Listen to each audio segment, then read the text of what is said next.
Na, aprišau kanapėlės, daugiau nebesibalados. Na, bet kas seniau atsitiko, kad taip be perstoja baladotis? Ai, nežinau, tegul senelis aiškinasi. Na ir kasgi čia, atvirų beldimų diena? Tikrai.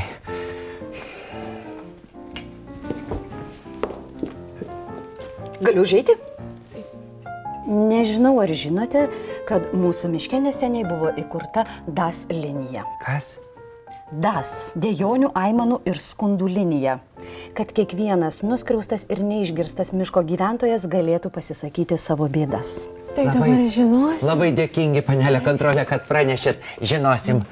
Jūs tai tikrai žinosite, nes mūsų darbuotojai linijoje iš jūsų namelio gavo štai tokį kiekį skundų. Susidomėjai?